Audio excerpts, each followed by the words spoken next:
نحمدہ ونصلی علی رسولہ الکریم اما بعد فاعوذ باللہ من الشیطان الرجیم بسم اللہ الرحمن الرحیم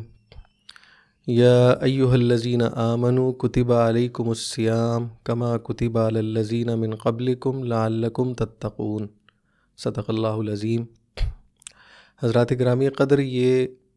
استقبال رمضان کے حوالے سے آج جو نشست ہے ہم اس کا آغاز کر رہے ہیں۔ میں نے آپ کے سامنے سورہ بقرہ کی ایک آیت تلاوت کی ہے جو رمضان کے روزوں کی فرضیت کا حکم دیتی ہے۔ اللہ رب العالمین نے ارشاد فرمایا کہ اے لوگو جو ایمان لائے ہو، تم پر رمضان کے روزے فرض کیے گئے ہیں جس طرح تم سے پہلے امتوں پر یہ روزے فرض کیے گئے تھے۔ امید ہے کہ اس کے نتیجے میں تم میں تقوی کی صفت پیدا ہو۔ حضرات، یہ مہینہ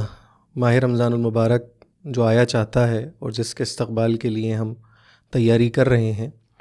یہ ایک عظیم مہینہ ہے،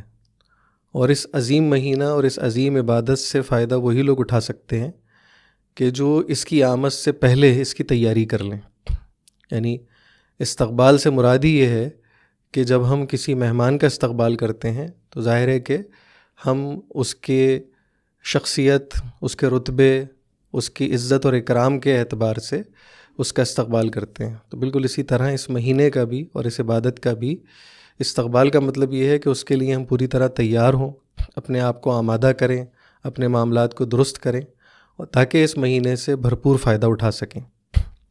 چنانچہ پورے شعور کی گہرائی کے ساتھ ہم ان اعمال کی روح کو سمجھنے کی کوشش کریں گے کہ اس ماہ مقدسہ میں جو اللہ تعالیٰ نے رحمت، مغفرت اور نارے جہنم سے نجات کا اہتمام کیا ہے، اس کو ہم بھرپور طریقے سے اس کو حاصل کر سکیں۔ یہ ہم سب جانتے ہیں کہ روزہ ایک عظیم عبادت ہے۔ چنانچہ دین میں عبادات کی جو اہمیت ہے اس سے ہم سب واقف ہیں۔ یعنی اللہ رب العالمین نے قرآن مجید میں اور نبی اکرم صلی اللہ علیہ وسلم نے احادیث مبارکہ اور اپنی سنت میں عبادات کی فرضیت، اہمیت، ان سے متعلق جو مباحث ہیں اس کو واضح کیا ہے۔ چنانچہ اس کی اہمیت سے تو ہم سب واقف ہیں۔ یعنی نبی اکرم صلی اللہ علیہ وسلم کے زمانہ آخر کی جو حدیث ہے، حضرت ابو ہریرہ سے روایت ہے، جس کو حضرت جبریل ہم کہتے ہیں، کہ نبی اکرم صلی اللہ علیہ وسلم نے سے پوچھا گیا کہ اسلام کیا ہے، تو آپ نے اس میں جو باتیں ارشاد فرمائی وہ یہی عبادات تھیں کہ اسلام یہ ہے کہ تم اپنی زبان سے کہہ لا الہ الا اللہ محمد رسول اللہ، نماز کو قائم کر، زکوٰۃ ادا کر، رمضان کا روزہ رکھ، اور اگر استطاعت ہو، طاقت ہو تو بیت اللہ کا حج کر۔ تو یہ ساری چیزیں وہ ہیں کہ جو عبادات کا پتہ دیتی ہیں۔ یعنی اسلام جو ہے وہ ایمان کا نام بھی ہے، وہ اخلاقیات کا نام بھی ہے، وہ معاملات کا نام بھی ہے، لیکن عبادات کی اہمیت اس کے اندر بڑی بنیادی ہے۔ یعنی اسی لیے ایک اور روایت میں نبی کریم صلی اللہ علیہ وسلم نے جو ارشاد فرمایا، بنی الاسلام علی خمس، یعنی اسلام کی بنیاد 5 چیزوں پر ہے، اور وہ وہی 5 چیزیں جو ابھی یہاں بیان کی گئی ہیں۔ جو مسئلہ ہمارے یہاں پیدا ہوا ہے وہ یہ کہ عبادات کی اہمیت اور اس کی جو افادیت ہے اس کو ہم جانتے تو ہیں، لیکن جو ایک بڑا حادثہ ہمارے ساتھ ہوا ہے وہ یہ کہ عبادات کا جو ظاہری ڈھانچہ ہے اس کو تو ہم نے بہت من و عن کے ساتھ اور پوری کہہ لیں کہ توجہ کے ساتھ اختیار کیا ہے، اس پر زور بھی دیا جاتا ہے، لیکن جو اس کی روح ہے اس سے ہم غفلت برت جاتے ہیں۔ نتیجتاً جو عبادات کے فائدے ہونے چاہیے وہ ہم انفرادی طور پر بھی اور اجتماعی طور پر بھی حاصل نہیں کر پاتے۔ چنانچہ عبادت ادا تو ہو جاتی ہے، یعنی عبادت کی ادائیگی، یعنی اس سے تو ہم نکل آتے ہیں، لیکن اس کی قبولیت جو ہے اس میں ظاہر ہے کہ پھر وہ مشکوک ہو جاتی ہے۔ اور اسی طرح قبولیت درجات کی بلندی کا بھی ذریعہ ہے۔ تو یہ تو ہو سکتا ہے کہ ہم چھوٹ جائیں روز قیامت کہ جی ٹھیک ہے ادائیگی ہو چکی تھی، لیکن اس کی جو قبولیت اور اس کے نتیجے میں جو فضائل حاصل ہونے اس سے محروم رہ جائیں گے۔ چنانچہ عبادات کی روح اور اس کی مقصد، اس کا جو پورا شعور ہے اس کا ہونا بڑا ضروری ہے۔ چنانچہ ہم یہ دیکھتے ہیں کہ عبادات جو بے اثر ہو گئی ہیں، مثال کے طور پہ نماز کو لے لیں، تو نماز جو ہے وہ ذکر کیا جاتا ہے، قرآن بیان کرتا ہے کہ اقیم الصلاۃ للذکری، یعنی نماز قائم کرو اللہ کے ذکر کے لیے. تو اب یہ ذکر کا ذریعہ بن رہی ہے. کیا ہمیں اللہ رب العالمین یاد رہتے ہیں؟ اور حد یہ ہے کہ کیا ہمیں نماز کے اندر بھی یاد رہتے ہیں؟ نماز کے بعد کی بات تو ظاہر ہے کہ ایک ثانوی درجہ رکھتی ہے، لیکن بنیادی درجے میں کیا نماز کے اندر بھی یاد رہتے ہیں؟ لیکن ہمارا عام تجربہ یہ ہے کہ ہم سب جب نماز ادا کرتے ہیں تو کتنی توجہ اور کتنا استحضار ہمیں نماز میں رہتا ہے، ہم سب اس سے اچھی طرح واقف ہیں. اسی طرح دیگر عبادات کا بھی معاملہ ہے. روزے پہ ہم انشاءاللہ آگے تفصیل سے بھی بات کر لیں گے. چنانچہ عبادات کی جو روح ہے، جو اس کا اصل مقصد ہے، جو اس کا اصل ہدف ہے، وہ شعور اور اس کے نتیجے میں توجہ نہ رہنے کے باعث ہم اس سے وہ فائدے نہیں اٹھا پا رہے کہ جو کہ ہونے چاہیے. نتیجتاً ایک بڑا خطرناک تصور پیدا ہو رہا ہے خاص طور پہ ہماری نئی نسل میں. وہ یہ کہ وہ عبادات، وہ مراسم عبودیت کہ جن کا کوئی نتیجہ نہیں نکل رہا، تو اس کا فائدہ کیا ہے؟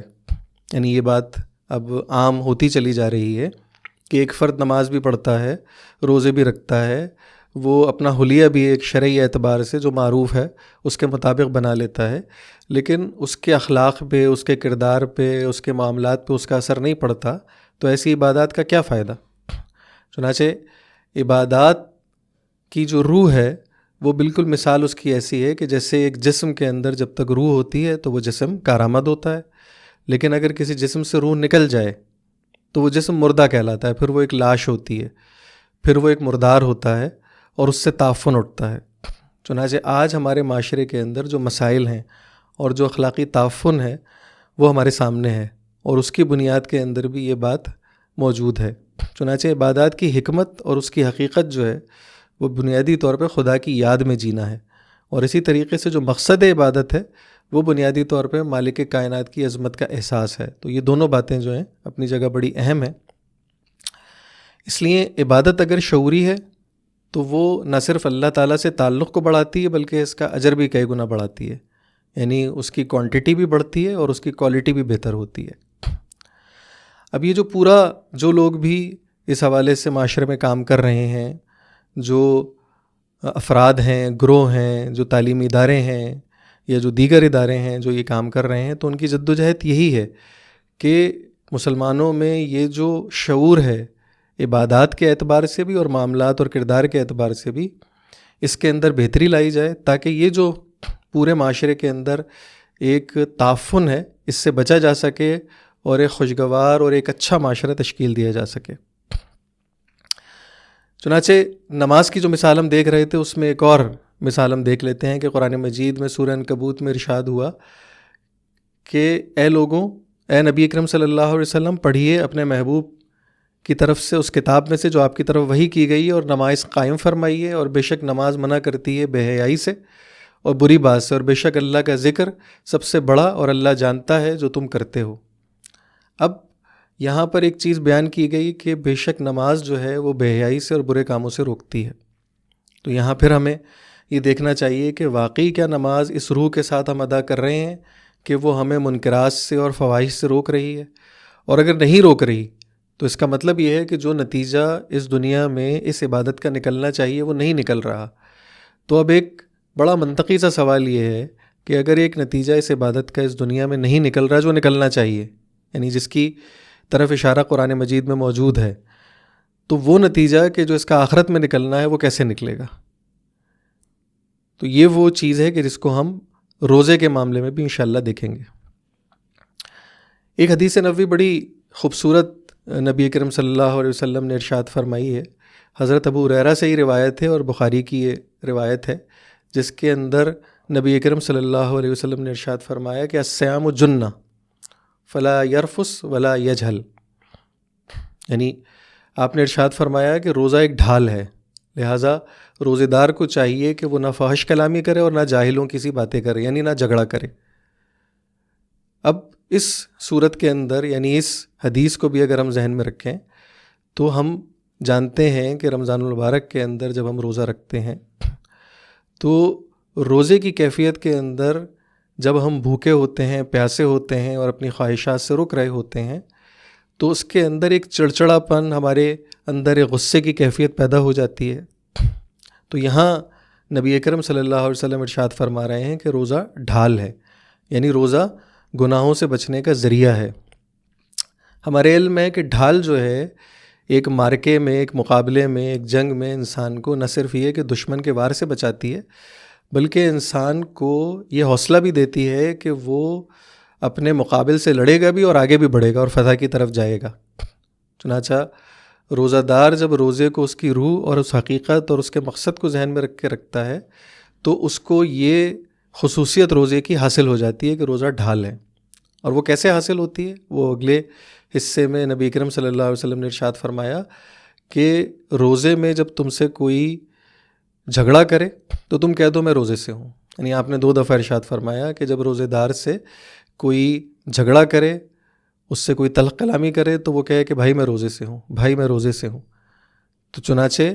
یہاں اس روایت کے اندر یہی بات ارشاد فرمائی ہے کہ جو آدمی روزے سے ہو اسے چاہیے کہ وہ نہ تو فحش کلامی کرے اور نہ ہی وہ جاہلوں کی سی باتیں کریں۔ اس کے بعد ارشاد فرمایا کہ ہاں اگر کوئی شخص اس سے لڑے یا اسے گالی دے تو وہ اس کو کہہ دے کہ میں روزے سے ہوں، اس ذات کی قسم، یعنی اگر وہ یہ کام کرے گا تو اس کے بعد جو بشارت دی گئی وہ کیا ہے کہ اس ذات کی قسم کہ جس کے ہاتھ میں میری جان ہے، روزے دار کے منہ کی بو اللہ کے نزدیک کستوری کی خوشبو یعنی مشک کی خوشبو سے زیادہ بہتر ہے۔ یعنی اللہ تعالیٰ کا ارشاد ہے کہ روزے دار اپنا کھانا پینا اور اپنی خواہشات نفس میرے لیے چھوڑتا ہے، لہٰذا روزہ میرے لیے ہے اور میں ہی اس کا بدلہ دوں گا، اور ہر نیکی کا ثواب 10 گنا ہے۔ اور اس کے دیگر بھی طرق ہیں اس روایت کے، جس کے اندر مزید جو ہے وہ اللہ رب العالمین نے نبی اکرم صلی اللہ علیہ وسلم نے بشارتیں ارشاد فرمائی ہیں۔ چنانچہ ایک عارف کا ایک قول بڑا زبردست ہے کہ روزہ ہمیں اس بات کے لیے تیار کرتا ہے کہ ہم پوری زندگی کو اگر ایک روزے کی طرح گزاریں تو یہ زندگی جب ختم ہوگی تو وہ اصل میں خاتمہ نہیں ہوگا بلکہ وہ افطار کا وقت ہوگا۔ تو روزے کے اندر جس طرح ہمیں ایک امید ہوتی ہے کہ ہم نے روزہ رکھا ہے، اور روزے کی شریعت ہمیں یہ بتاتی ہے کہ صبح صادق سے لے کر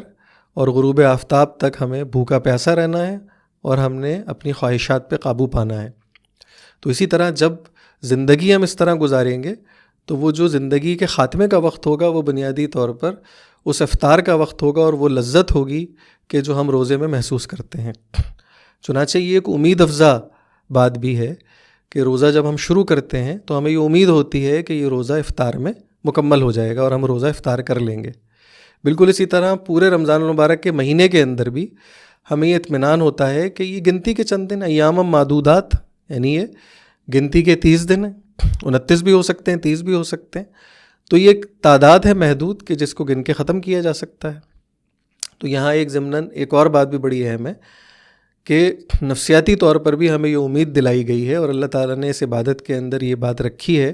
کہ انسان جب صبح روزہ شروع کرتا ہے تو شام میں افطار کر لیتا ہے، اور جب وہ اس مہینے کا آغاز کرتا ہے تو اس مہینے کے اختتام پر وہ جب اس مہینے کو مکمل کرتا ہے تو عید الفطر کی صورت کے اندر اس کو ایک خوشی نصیب ہوتی ہے کہ جس کے اندر وہ پورے معاشرے کے اندر اپنے پورے گھر والوں کے ساتھ ایک خوشی مناتا ہے۔ چنانچہ مایوسی جو ہے، یعنی امید کے مد مقابل مایوسی کفر بھی ہے، اور مایوسی بہت خطرناک نتائج نکالتی ہے۔ اور آج اگر ہم اپنے معاشرے کے اندر دیکھیں تو جو مسئلہ ہمیں نظر آتا ہے وہ مایوسی بھی ایک مسئلہ ہے۔ چنانچہ اس مایوسی کے زہر سے بچنا چاہیے، اور جو لوگ اس مایوسی کے زہر کو پھیلا رہے ہیں ان سے بھی بچنا چاہیے۔ چنانچہ ہدف اگر جنت کی زندگی ہے تو ہم جس معاشرے میں جس مشکلات کے ساتھ رہ رہے ہیں اس مشکل کو بھی آپ اس طرح انگیز کریں کہ کیونکہ آگے جنت موجود ہے اور ہماری جو منزل ہے وہ جنت کا حصول ہے، تو آج جتنی بھی مشکلات ہیں بالآخر یہ ختم ہو جانی ہے۔ تو یہ امید جو ہے یہ ہمیں بہت سارے مسائل سے، بہت ساری مشکلات سے لڑنے میں حوصلہ دیتی ہے۔ ایک اور روایت کے اندر نبی کریم صلی اللہ علیہ وسلم نے فرمایا کہ ابن آدم کا ہر عمل کئی گنا بڑھایا جاتا ہے، ایک نیکی 10 گنا کے برابر، حتیٰ کہ 700 گنا تک بڑھائی جاتی ہے۔ چنانچہ اللہ تعالیٰ فرماتا ہے کہ سوائے روزے کے جو میرے لیے ہوتا ہے اور میں ہی اس کا بدلہ دوں گا، کیونکہ وہ میری وجہ سے اپنی شہوت اور اپنے کھانے پینے کو چھوڑ دیتا ہے۔ یعنی روایت کے الفاظ میں جو مختلف اسناد کے ساتھ آئی ہیں اس میں یہ بھی ہے کہ للصائم فرحتان یفرحہما، یعنی روزے دار کے لیے 2 خوشی کے مواقع ہیں۔ پہلا موقع اذا افطر فرح، جبکہ وہ ہر شام کو روزہ افطار کرتا ہے، اور دوسرا واذا لقی ربہ فرح بصومہ، اور دوسری وہ خوشی، دوسرا وہ موقع کہ جب وہ اپنے رب سے ملے گا اور اپنے روزے کی وجہ سے اپنے رب کو خوش کر دے گا۔ چنانچہ یہ بھی ایک امید ہے کہ جو اس روایت کے اندر موجود ہے۔ پھر روزے کو کیا خصوصیت حاصل ہے؟ یعنی دیگر عبادات، بہت ساری عبادات ہیں، نماز بھی ہے، روزہ بھی ہے، زکوٰۃ بھی ہے، حج بھی ہے، عمرہ بھی ہے، نوافل بھی ہیں، لیکن روزہ جو ہے وہ دیگر عبادات سے ذرا مختلف ہے۔ اس پہ غور اگر ہم کریں تو اس کے اندر بنیادی طور پہ اعمال اور اذکار کوئی نہیں ہے۔ یعنی روزہ اگر آپ شروع کریں اور بھوکے پیاسے اور اپنی جو خواہشات ہیں اس پہ قابو پائیں تو روزہ مکمل ہو جاتا ہے، لیکن باقی عبادات کے اندر اعمال بھی ہیں، اذکار بھی ہیں۔ اس لحاظ سے روزہ بڑی منفرد عبادت ہے کہ اس کے اندر بس روکا گیا ہے، یعنی پابندی لگائی گئی ہے، اور اس کے اندر جو اجر بیان کیا گیا ہے، جو پچھلی روایت بیان کی گئی، اس کے اندر جو اجر ہے الصوم لی وانا اجزی بہ، کہ اللہ تعالیٰ نے فرمایا کہ یہ روزہ میرے لیے ہے اور میں ہی اس کا اجر دوں گا۔ باقی عبادات بھی اللہ تعالیٰ کے لیے ہی ہوتی ہیں اور اس کا اجر بھی اللہ ہی دیتے ہیں، لیکن خاص طور پہ اس روزے کے بارے میں اللہ تعالیٰ نے یہ بات ارشاد فرمائی۔ اور بعض جو علماء ہیں وہ بیان کرتے ہیں کہ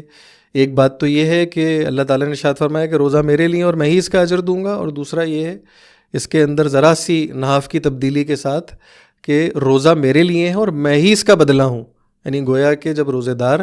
اس پوری روح کے ساتھ روزہ رکھتا ہے تو اللہ تعالیٰ ہی اس کو مل جاتے ہیں، یعنی اللہ کا وہ قرب اور اللہ کا وہ استحضار اس کو حاصل ہو جاتا ہے۔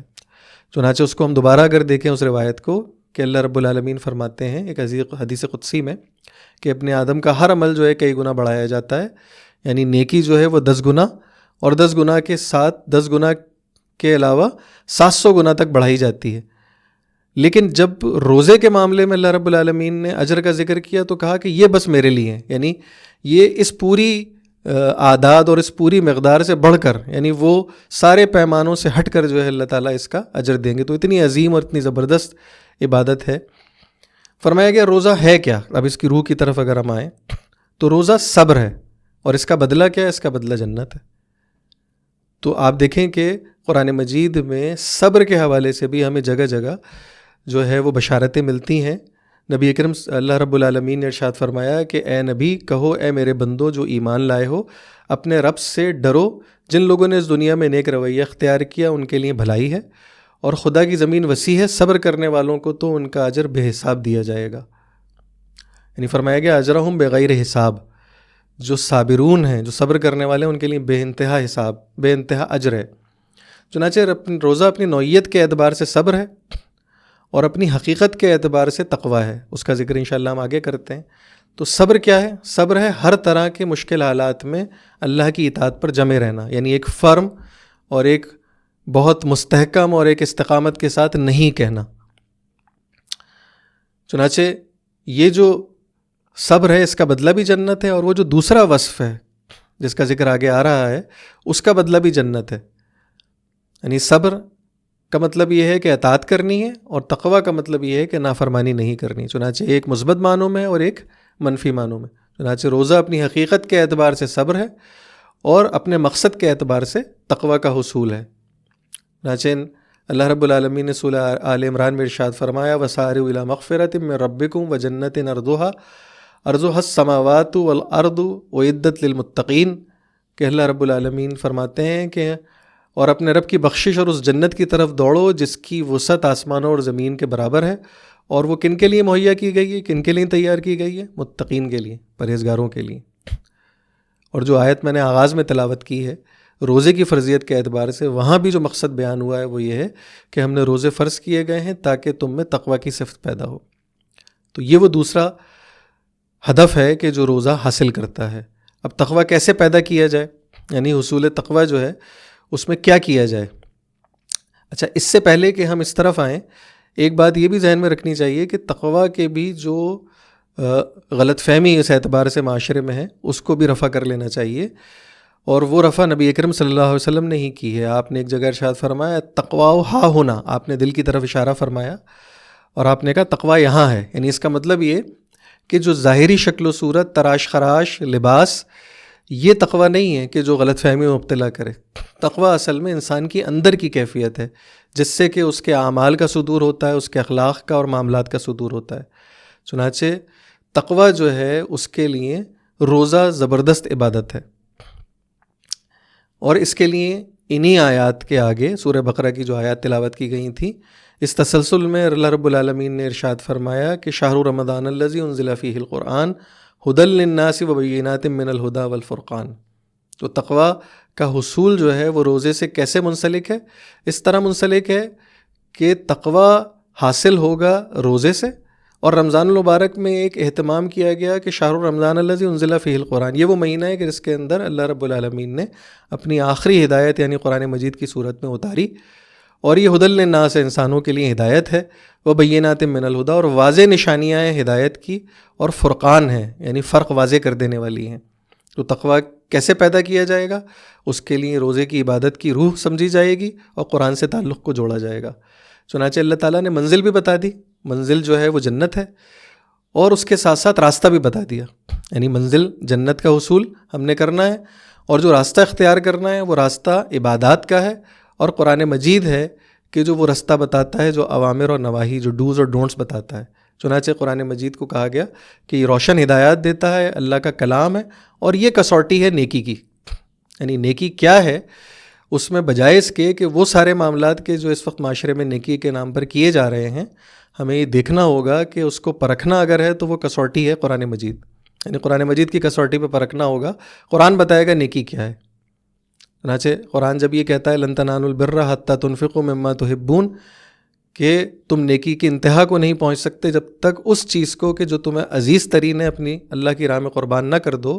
تو اسی کی تسلسل میں قرآن مجید آگے وہ اعمال بھی بتاتا ہے کہ جو اس زمانے میں بھی اور آج بھی مراسم عبودیت اور عبادات کے ظاہری اعمال ہیں کہ جن کو لوگ بڑی اہمیت دیتے ہیں، ان سے نظریں ہٹانے کو اور ان سے توجہ ہٹانے کو اور کسی اور جانب کرنے کو ہدایت دیتا ہے۔ پھر قرآن مجید وہ چیز ہے کہ جس کے بارے میں فرمایا گیا کہ اس میں باطل داخل نہیں ہو سکتا، یعنی یہ اس کے اندر تحریف نہیں کی جا سکتی، اس کے اندر کوئی شیطان جو ہے وہ کوئی اپنا اثر نہیں دکھا سکتا۔ چنانچہ منزل کا شعور ہمیں حاصل ہو گیا، راستہ بھی پتہ چل گیا، تو اب کس بات کی دیر ہے کہ ہمیں تقوی کے حصول کے لیے کوئی رکاوٹ ہمارے سامنے۔ ہاں البتہ ایک چیز ابھی رہ گئی ہے، اور وہ ہے تقوی کے حصول کی ٹریننگ۔ تو روزہ اور رمضان المبارک وہ تربیت کا مہینہ ہے، وہ ٹریننگ پروگرام ہے کہ جو ہر سال انسان کو دیا جاتا ہے کہ تاکہ وہ اس سفر پہ جانے کے لیے جو اس نے ڈرائیونگ کرنی ہے، یعنی جو مثال ہے وہ یہ ہے کہ ہم جب کسی سفر کسی منزل کی طرف رواں دواں ہوتے ہیں تو ہمیں منزل کا حصول پتہ ہوتا ہے کہ منزل کہاں جانا ہے، چنانچہ جنت منزل ہے۔ راستہ ہمیں پتہ ہے کہ تقوی اور صبر، اس کو حاصل کرنے کا ذریعہ پتہ چل گیا قرآن مجید اور نبی اکرم صلی اللہ علیہ وسلم کی سنت مبارکہ۔ اب اگر کسی انسان کو کوئی گاڑی دے دی جائے اور اسے ڈرائیونگ نہ آئے، وہ نہ جانتا ہو کہ گاڑی کیسے ڈرائیو کرنی ہے، اور اسے بتایا جائے وہاں پہنچنا ہے، راستہ ہی ہے، ظاہر ہے کہ وہ نہیں پہنچ پائے گا، اس لیے کہ اسے ڈرائیو کرنا نہیں آتی، اسے وہ مہارت اور وہ اسکل اس کے پاس نہیں ہے۔ چنانچہ رمضان المبارک میں وہ اسکل پیدا کی جاتی ہے کہ جس کے ذریعے سے انسان اس پورے سفر کے اندر اپنے آغاز سے لے کر اور اپنے اختتام تک، یعنی وہ اپنی زندگی کے خاتمے تک ایسی ڈرائیونگ کرے کہ جس کے اندر وہ کوئی نقصان، کوئی حادثہ نہ کرے۔ چنانچہ یہ روزہ جو ہے یہ بنیادی طور پہ ایک تربیتی پروگرام ہے۔ ہم کیا کرتے ہیں جو اس سے فائدہ نہیں اٹھا پاتے بالعموم، یعنی رمضان کے اندر جب روزہ رکھا جاتا ہے اور ہم اس سے وہ فائدہ نہیں اٹھا پاتے تو ہوتا کیا ہے؟ ہوتا یہ ہے کہ رمضان تو آیا ہے ہماری تربیت کے لیے، لیکن ہم عبادت کی ظاہری جو چیزیں اس میں الجھ جاتے ہیں۔ دوسرا یہ کہ جس طرح ایک ڈرائیور ڈرائیونگ کرتے ہوئے سو جائے اور بار بار حادثہ کرے یا اپنی زندگی کا خاتمہ کر لے، اسی طرح ہم بھی یہ کرتے ہیں کہ ہم اس تربیتی پروگرام کے اندر سو جاتے ہیں، غافل ہو جاتے ہیں۔ چنانچہ روزہ جو ہے وہ جب روح کے ساتھ رکھا جائے گا تو وہ جاگتے رہنے کی بھی تربیت کرتا ہے کہ ہوشیار رہا جائے۔ اس کے لیے نبی اکرم صلی اللہ علیہ وسلم نے ہماری ہدایت کے لیے ارشاد فرمایا کہ من صام رمضان ایمانا و احتسابا غفر له ما تقدم من ذنبه، فرمایا کہ جس نے روزہ رکھا اس کیفیت کے ساتھ کہ ایمان اور احتساب کے ساتھ روزہ رکھا تو اس کے پچھلے سارے گناہ معاف کر دیے جائیں گے۔ اور اسی کے اندر آگے ارشاد یہ بھی ہے من قام رمضان، چنانچہ رمضان جو ہے اس کے اندر جہاں دن کا روزہ ہے وہاں رات کا قیام اللیل بھی ہے، اور یہ دونوں چیزیں کیا کرتی ہیں؟ یہ دونوں چیزیں جو ہیں وہ کس طرح ادا کرنی ہیں؟ ایمان اور احتساب کے ساتھ. اب ایمان کا تو معاملہ ظاہر ہے کہ انسان کے قلب سے اس کا تعلق ہے، لیکن احتساب کیا چیز ہے؟ یعنی احتساب یہی ہے کہ جاگتے رہنا ہے،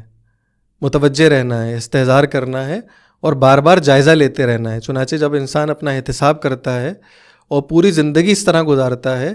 تو وہ خوشخبری اس کو نصیب ہوتی ہے کہ جس کے اندر جب وہ زندگی ختم ہوگی تو اس زندگی کے اختتام پہ اس کو وہ افطار والی فرحت جو ہے، وہ روزہ کھولنے کے وقت جو اسے خوشی، سرشاری اور وہ جو اطمینان حاصل ہوتا ہے وہ اسے نصیب ہو جائے گا. تو اپنا جائزہ لیتے رہنا، اپنا احتساب کرتے رہنا، اپنی غلطیوں پہ متوجہ رہنا، اور جہاں کوئی غلط موڑ گئے تھے، جہاں آپ کسی جگہ ٹکرا گئے تھے، اس سے واپسی، اس کی اصلاح کرنا. تو چنانچہ روزہ ڈھال ہے، روزہ اس طرح بچاتا ہے. اور جب یہ آدمی کام کر لیتا ہے تو انسان کے ایمان میں بھی بہتری ہوتی ہے، اس کے اخلاق میں بھی، اور اس کے معاملات بھی جو ہے وہ درست ہونا شروع ہو جاتے ہیں. اسی لیے نبی اکرم صلی اللہ علیہ وسلم نے ایک اور جگہ ارشاد فرمایا کہ جس نے رمضان کے روزے رکھتے ہوئے جھوٹ بولنا اور جھوٹ پر عمل کرنا نہیں چھوڑا تو اللہ تعالیٰ کو کوئی ضرورت نہیں اس کے بھوکے پیاسے رہنے کی. یعنی ایک ایسی کیفیت کہ جس کے اندر انسان سارا دن بھوکا پیاسا رہے، اپنی خواہشات کو بھی روکے رکھے، اس کے اندر بھی اگر اس نے ان ظاہری چیزوں پہ ہی قناعت کر لی اور اس کی اصل روح کو نہ پہنچا، اور وہ بات جو شروع میں روایت میں آئی تھی کہ اس نے فحش کلامی اور اس نے جاہلوں کی سی باتیں نہ چھوڑیں، اور یہاں ایک اور روایت میں وضاحت آ گئی کہ اس نے جھوٹ بولنا اور جھوٹ پر عمل کرنا نہ چھوڑا، تو اللہ تعالیٰ کو کوئی حاجت نہیں، کوئی ضرورت نہیں ایسے انسان کے جھوٹ بھوکا اور پیاسا رہنے کی. اور ہم اگر غور کریں تو آج ہم اس انٹرنیٹ کے دور میں اور اس سوشل میڈیا کے دور میں کسی بھی خبر کو، بے بنیاد خبر کو آگے بڑھا رہے ہوتے ہیں، فیک نیوز پھیلا رہے ہوتے ہیں، اور ذرا سی تحقیق کرنا بھی گوارا نہیں کرتے کہ یہ جو بات ہم تک پہنچی ہے کیا یہ درست ہے. چنانچہ ہمیں اس رمضان المبارک میں یہ جو اس کی آمد ہے، عزم کرنا چاہیے کہ یہ رمضان ہماری تبدیلی کا رمضان ہوگا، جس کے اندر ہم انشاءاللہ اس کی روح کو، اس عبادت کی روح کو پہچانیں گے، صبر کو اور تقویٰ کو حاصل کرنے کی کوشش کریں گے، اور منزل کے شعور کے ساتھ کریں گے، اور اس راستے کو بھی جانیں گے. اس راستے کے حصول کے لیے جو تربیتی پروگرام ہے، دن کا روزہ اور رات کا قیام اللیل، کہ جس کے اندر قرآن سنا جاتا ہے، قرآن جذب کیا جاتا ہے، اس کو سمجھا جاتا ہے، اور اس کے جو ڈوز اینڈ ڈونٹس ہیں اس سے آگاہی حاصل کی جاتی ہے. چنانچہ یہ ہم حاصل کریں گے. چنانچہ جس تبدیلی کے لیے کرنا کیا ہے؟ ہم نے نبی اکرم صلی اللہ علیہ وسلم کی ایک بڑی مشہور روایت ہے کہ میرے رب نے مجھے 9 باتوں کا حکم دیا. اس کو ذرا آپ غور سے دیکھیں تو اس کے اندر جو بات ارشاد فرمائی گئی وہ بڑی زبردست، بڑی جامع ہے. یعنی نبی اکرم صلی اللہ علیہ وسلم نے ویسے فرمایا کہ مجھے جوامع الکلم کے ساتھ بھیجا گیا ہے، جامع کلمات کے ساتھ بھیجا گیا ہے. تو ارشاد فرمایا آپ نے، کھلے اور چھپے ہر حال میں خدا سے ڈروں، کسی پر مہربان ہوں یا کسی کے خلاف ہوں، غصے کی حالت، دونوں حالتوں میں انصاف پر قائم رہوں، راستے اور اعتدال پر قائم رہوں، چاہے امیر ہوں یا غریب. اس طرح ارشاد فرمایا جو مجھے محروم کرے میں اسے عطا کروں، میری خاموشی غور و فکر کی خاموشی ہو، میری گفتگو ذکر الہی کی گفتگو ہو. تو اس طرح آپ نے وہ 9 باتیں ارشاد فرمائی. اب اس وقت کیونکہ وقت کم ہے ہم اس کی تفصیل میں نہیں جاتے، لیکن تبدیلی کے لیے 3 سطحوں پہ ہمیں کام کرنا پڑے گا. ہم اپنی بھی اصلاح کریں، اپنے بچوں کی بھی اصلاح کریں، اپنے اہل و عیال کی بھی اصلاح کریں، اپنے متعلقین کی بھی جو ہے ان کی طرف بھی توجہ دیں کہ وہ اس رمضان المبارک اور اس عظیم عبادت سے پوری طرح مستفید ہوں. تو پہلی تو اپنی ذات کی سطح پر، اس کے اندر ہمیں اپنے کھانے پینے کا خیال رکھنا ہے، اور اس کے اندر بھی ایک بڑی تفصیل ہے، لیکن بہرحال جو مال حرام ہے اس سے بچنا ہے، جسم کی طہارت کا خیال کرنا ہے، اور تیسری چیز جو جنسی بہرا روی ہے، وہ جو اس کے وسائل ہیں، اس کے ذرائع ہیں، ان سے دور رہنا ہے. پھر اسی طرح دوسری طرف جو دیگر انسان ہیں، جو معاشرتی سطح پر جو ہمارا تعلق ہے لوگوں سے، اس پر ہمیں عدل و انصاف، عدل و احسان کے ساتھ کام کرنا ہے، اور ظلم اور حق تلفی سے بچنا ہے. اور تیسری سطح اللہ تعالیٰ کے ساتھ معاملات کو بہتر کرنا ہے. تو یہ وہ سطح ہیں کہ جس کے اندر ہم انشاءاللہ العزیز اگر اپنے اوپر کام کریں گے اور اس عظیم عبادت سے فائدہ حاصل کریں گے تو انشاءاللہ العزیز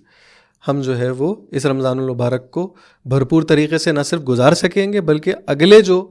11 ماہ ہیں اس کے لیے بھی ہم ایک توشہ اکٹھا کر لیں گے. اور انشاءاللہ العزیز یہ وہ سفر ہوگا کہ جس کے اندر منزل کا شعور بھی ہوگا، راستے کا جی آگاہی ہے وہ بھی ہوگی، اور اس راستے کو پورا کرتے ہوئے منزل تک پہنچنے کی جو تربیت ہے وہ بھی ہم حاصل کر چکے ہوں گے. اور اگر یہ رمضان اسی طرح گزر گیا جیسے کہ ہم رمضان گزارتے رہے ہیں تو یہ بھی ایک رمضان ہوگا. اور یہ رمضان بھی اگر بے مصرف گزر گیا تو کچھ پتہ نہیں کہ اگلا جو رمضان ہے وہ ہماری زندگی میں اللہ رب العالمین نے رکھا ہے یا نہیں رکھا. اللہ تعالیٰ سے دعا ہے کہ جو کچھ کہا گیا ہے اس کو کہنے والے کو بھی اور سننے والے کو بھی اس کو سمجھنے کی اور اس پر عمل کرنے کی اور اس کو دوسروں تک پہنچانے کی توفیق عطا فرمائے. اقول قولی ھذا واستغفر اللہ لی ولکم ولسائر المسلمین.